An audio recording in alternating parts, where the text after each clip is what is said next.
सबसे पहले तो बहुत बहुत शुक्रिया जैन साहब, आपने समय दिया, थैंक यू इसके लिए। Thank you sir. सर, रात को ईरान ने इजराइल के ऊपर कई मिसाइलें दागी हैं, कई जगह पे नुकसान भी हुआ है और कई मिसाइलों को रास्ते में खत्म भी कर दिया गया, नष्ट कर दिया गया। लेकिन ईरान ने जो कहा था कि हम बदला लेंगे, वो बदला लेने की तैयारी शुरू कर दी है। कयास ये भी है कि अभी कुछ और हमले हो सकते हैं। अब आगे ऑप्शन क्या है सर, इजराइल के पास भी और अमेरिका के पास भी? सर, कुछ बातें हैं जो हमें क्लियर होनी चाहिए। पहली बात कि ईरान ने ईरान को रिटेलिएट करना था क्योंकि तेहरान के ऊपर प्रेशर बहुत पड़ रहा था लोकल। अगर वो रिटेलिएट नहीं करता तो एविडेंट था कि जो करंट रेजीम है उसके ऊपर वैसे भी इंटरनल प्रॉब्लम्स ईरान में काफी है, तो और प्रॉब्लम बढ़ जाता जी। दूसरी बात, यूएस और इजराइल को पता था कि अटैक अगले 24 घंटे 48 घंटे में आना है। प्रेसिडेंट बाइडेन का स्टेटमेंट था। इजराइल ने यहां तक बोला कि अटैक 24 घंटा डिले हो गया है क्योंकि ईरान के टॉप लीडरशिप ने क्लियरेंस नहीं दिया। इसके दो मतलब हो सकते हैं, या इनका बहुत स्ट्रांग इंटेलिजेंस है जी, या दूसरी बात, ईरान ने इनको बोला होगा कि हमें तो रिटेलिएट करना ही करना है। आप इसको लिंक कर लो पाकिस्तान ईरान का जो झगड़ा हुआ था। ईरान ने मिसाइल डाले, पाकिस्तान ने एयर अटैक किया, उसके बाद डिप्लोमेसी आ गई, मामला खत्म हो गया। ठीक है, उसके बाद चाहे छाबहार पोर्ट में अटैक हुआ पर कुछ नहीं हुआ। जी, ठीक है। अच्छा, अगली तो ये एक कहानी है। दूसरी कहानी ये ले लो, दूसरा जो लिंक है इसका, ईरान के यूएन रिप्रेजेंटेटिव ने स्टेटमेंट दिया है कि इसके साथ हमारा केस खत्म है। जी, अगर अब इजराइल रिटेलिएट करेगा तब मामला बिगड़ेगा। ठीक है। तो ईरान ने बोल दिया कि हमें जो करना था दिखाने के लिए हमने कर दिया। अब जो ईरान ने लॉन्च किया, ज्यादातर ड्रोन्स यूएस, जॉर्डन और इजिप्ट ने अपने एयर स्पेस में खत्म कर दिए। जी, मिसाइल्स उनके एयर स्पेस में खत्म हुए। जो निकले इजराइल में, वो इजराइल का एंटी मिसाइल सिस्टम ने उनको नॉक ऑफ कर लिया। एक आधा कोई मिलिट्री बेस में गिरा जिसमें मामूली डैमेज हुआ है। ठीक है। ईरान ने अपनी तरफ से बता दिया कि ये केस खत्म। दूसरा, आप ये ले लो, कतार, ओमान, कुवैत, सऊदी अरेबिया सब ने बोल दिया कि हमारे बेसिस नहीं इस्तेमाल होंगे एयर अटैक के लिए ईरान के ऊपर, ना कि हमारा एयर स्पेस होगा। इसका मतलब ऑप्शंस जो अवेलेबल है वो बहुत लिमिटेड है। जी, ठीक है। अगर सेंस प्रिवेल होता है चारों तरफ, इंडिया का स्टेटमेंट है डी एस्केलेट। अगर सेंस प्रिवेल होता है चारों तरफ तो ये मामला यहां खत्म है, ना लॉस है, दोनों तरफ का फेस सेविंग हो गया, खत्म हो गया। जी, अगर एस्केलेट होगा, फिर कहीं ना कहीं पहुंच के जो बाकी देश जिन्होंने बीच में इन्वॉल्व हुए, जॉर्डन, इजिप्ट, सब लपेट में आ जाएंगे। जी, अब लॉजिक जो है, क्योंकि सारा कुछ पता था, नहीं तो प्रेसिडेंट एक ओपन पब्लिक स्टेटमेंट, इजराइल कह रहा है 24 घंटा डिले, जी, ईरान ने डिक्लेयर कर दिया कि हमारी तरफ से काम खत्म है और हम और कुछ एक्शन नहीं लेंगे और कोई लॉन्च नहीं करेंगे, यहां तक कि पब्लिक स्टेटमेंट यूएन में दे दिया। तो इस स्थिति में लॉजिक ये है कि मामला यहीं खत्म हो। अब आप कहना चाहते हैं कि सब कुछ अब इजराइल के ऊपर डिपेंड है कि अगर इजराइल कोई कार्रवाई करता है तो उसके बाद एक्सकेलेट हो सकती है। नहीं राजेश, इजराइल के ऊपर डिपेंडेंट नहीं है, नेतन्याहू के ऊपर डिपेंडेंट है। नेतन्याहू का जिस दिन ये लड़ाई खत्म होगी गाजा में, नेतन्याहू कुर्सी से गया। जी, कुर्सी से क्या गया, उसके जो पुराने केस है जो अभी दबे हुए हैं, जब तक वो पीएम है वो वापस आएंगे। नेतन्याहू का पॉलिटिकल कैरियर खत्म हो गया। रोज आना वहां पे प्रोटेस्ट है, डिमांड है कि नेतन्याहू रिजाइन हो और फ्रेश इलेक्शंस हो।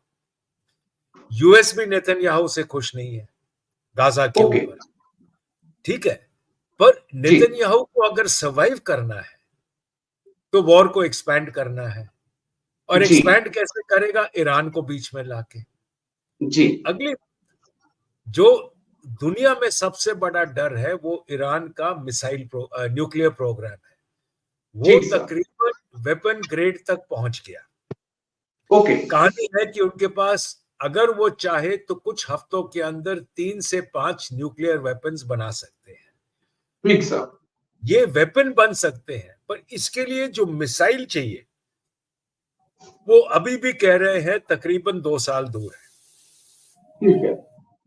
इसराइल को सबसे बड़ा खतरा ईरान के न्यूक्लियर वेपन से है। जी क्या वो एक्सपैंड करेगा, उनके न्यूक्लियर एस्टेब्लिशमेंट को हिट करेगा? अगर उसने उधर कुछ किया तो मामला बहुत ज्यादा बिगड़ जाएगा। नहीं तो लॉजिक ये कह रहा है, सेंस ये कह रहा है कि जी अब दोनों तरफ बैठ जाओ। ठीक है। लेकिन यहीं से कुछ चीजें बड़ी इंटरेस्टिंग हो जाती हैं सर। इंटरेस्टिंग ऐसे हो जाती है कि जिस प्रकार से ईरान के न्यूक्लियर प्रोग्राम की बात की आपने, वो किसी और के लिए वो खतरा नहीं है, वो सीधे तौर पे या तो इजराइल के लिए बड़ा खतरा है या अमेरिका के लिए बड़ा खतरा है। तो क्या पेंटागन अमेरिका और इजराइल अमेरिका के नेतृत्व मिलकर ये नहीं चाहेंगे कि इस राजेश खतरे को वक्त है? जी सर। राजेश, अमेरिका के लिए कहां खतरा है? ईरान के पास कौन सी मिसाइल है जो यूएस तक पहुंचेगी? कुछ नहीं है। सर वो अपने बगल वाले देशों के ऊपर हमला नहीं करेंगे। जी सिर्फ खतरा है इसराइल को। ओके। और इसराइल को खतरा ये नहीं है कि ईरान के पास न्यूक्लियर वेपन है। इसराइल को खतरा है कि हमारे आसपास एक देश के पास न्यूक्लियर वेपन है, हमको हमारे पास अकेले ही होना चाहिए। जी वो उसीलिए एक टाइम था जब वो इंडिया से कोलैबोरेट कर रहे थे पाकिस्तान के न्यूक्लियर वेपन प्रोग्राम को डिसरप्ट करने के लिए। ठीक सर। उस समय हमारी सरकार नहीं मानी। उनको ये है कि मेरे पास आज मेरा जो पावर है मिडिल ईस्ट में, और कोई देश मेरे को मैच ना करे। जी ठीक है, मेन इंटरेस्ट वो है। उसके पास ईरान से बहुत ज्यादा न्यूक्लियर वेपन्स है। मैं अलग एंगल से चीजों को देख रहा था सर। मैं ऐसे देख रहा था कि एक अलायंस है जिसमें रूस भी है, जिसमें चीन भी है, नॉर्थ कोरिया भी है और ईरान भी है। अमेरिका ने जिस प्रकार से रूस के खिलाफ यूक्रेन का इस्तेमाल किया और उसे काफी हद तक वीक किया, क्या अमेरिका नेटो ये नहीं चाह रहे कि अब ईरान और नॉर्थ कोरिया हमारे अगले टारगेट हो, ताकि यहाँ पे सिर्फ एक चैलेंज बचे, वो चीन का बचे? क्या इस लिहाज से हम कड़ियों को नहीं जोड़ सकते सर? देखो, ईरान को अगर आपने कुछ करना है तो आपके जो बगल वाले देश है ईरान के, सऊदी अरेबिया, जो सब यूएस एलाइज है, कुवैत, ओमान, ये सब आ जाएंगे बीच में। और ये ना चाहेंगे, उसलिए उन्होंने ब्लॉक कर दिया कि आप हमारा कोई बेस इस्तेमाल नहीं करोगे, हमारा एयर स्पेस नहीं इस्तेमाल करोगे। जी यूएस चाह रहा है कि ये देश और इजराइल एक हो।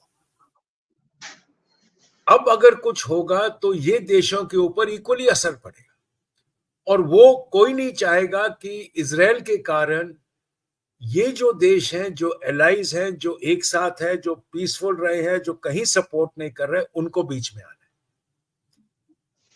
ठीक है, ईरान वैसे जी भी अलग है। ईरान के ऊपर इतने सैंक्शंस हैं कि ईरान कुछ खास कर नहीं पा रहा। वो सिर्फ उसलिए फंड कर रहा है हिजबुल्ला और हौतीस को और बाकी लोगों को, उधर खुद नहीं इन्वॉल्व हो रहा। जी ठीक है, तो ये बेस है। ठीक सर। लेकिन आपने एक बड़ी इंटरेस्टिंग बात कही कि ईरान इसलिए न्यूक्लियर हथियार चाहता है ताकि एक मुस्लिम कंट्रीज के अंदर वो भी उन देशों में शामिल हो जिसके पास न्यूक्लियर हथियार हैं सर। नहीं नहीं नहीं नहीं पाकिस्तान नहीं, नहीं, का मैंने ये नहीं जी कहा। मैंने कहा जी इजराइल नहीं चाहता कि उसके आसपास वाला कोई मुस्लिम देश के पास न्यूक्लियर वेपन हो। ईरान ठीक को है सर। न्यूक्लियर वेपन इसलिए चाहिए, जी जैसे नॉर्थ कोरिया ने रखा है, उस देश के ऊपर कोई हमला नहीं कर सकता। आप सैंक्शन लगा सकते हो, जी पर कोई थ्रेटन नहीं कर सकता वो देश को, क्योंकि उसके पास न्यूक्लियर वेपन्स है। ईरान को ठीक अपना जो करंट रेजीम है, जो अपनी करंट लीडरशिप है, वो जी अपना होल्ड इंटरनली रखना चाहता है, और ये मैसेज दे रहा है कि कोई हमें ओवरथ्रो ना करो। किम जोंग उन जो ओ- नॉर्थ कोरिया में बैठा है, किसने कोशिश करी उसको ओवरथ्रो करने की? जी न्यूक्लियर वेपन्स ने उसको सिक्योर कर दिया है। बिल्कुल वो सर। ही एग्जाम्पल ईरान लेना चाह रहे हैं। बस यहीं से एक छोटा सा सवाल था मेरा कि क्या आने वाले वक्त में सऊदी अरब और टर्की भी ये नहीं चाहेंगे फिर कि अगर ईरान के पास जी सऊदी अरब तो बहुत टाइम से ये कोशिश कर रहा है और वो ये भी कोशिश कर रहा था कि पाकिस्तान से भी वेपन्स ले लें, पर अब उनको जो गारंटी यूएस से मिलती है कि भाई जब आप इजराइल से करोगे हम आपकी सिक्योरिटी की गारंटी ले रहे हैं, जी तो आगे उनको कुछ करने की जरूरत नहीं है। टर्की को नेटो की गारंटी है। जब नेटो की गारंटी है, टर्की क्यों अपना पैसा खर्च करे? नेटो वहां बैठा हुआ है, यूएस की न्यूक्लियर वेपन्स टर्की के बेस में है, तो टर्की नेटो का मेंबर है, तो उसको कोई हाथ नहीं लगा सकता। आर्टिकल 5 नेटो का बहुत क्लियर है, तो टर्की को कोई प्रॉब्लम नहीं है। सऊदी अरेबिया चाह रहा है कि अगर हम इजराइल से दोस्ती कर ले तो आप हमें गारंटी दो कि हमारी सिक्योरिटी आपकी जैसे फिलीपींस और जापान की है। बिल्कुल सर। तो ये हो जाएगा तो सऊदी अरेबिया को कुछ नहीं चाहिए। ठीक है, आप कहना चाह रहे हैं कि जो कुछ हुआ पिछले 24 घंटों में एक नूरा कुश्ती थी? ये अभी ईरान ने अपना बोल दिया कि हमने काम कर लिया, अनाउंस भी कर दिया कि इससे खत्म है। अगर अब इजराइल एस्केलेट करेगा तो बात अलग है। मैसेज बहुत क्लियर। सब कुछ डिपेंड अब इस वक्त नेतन्याहू और इजराइल के ऊपर होगा। लेकिन बहुत बहुत शुक्रिया सर, बहुत बहुत शुक्रिया, समय दिया आपने। थैंक यू सर इसके लिए। जय हिंद साहब, थैंक यू। जय राजेश, थैंक यू।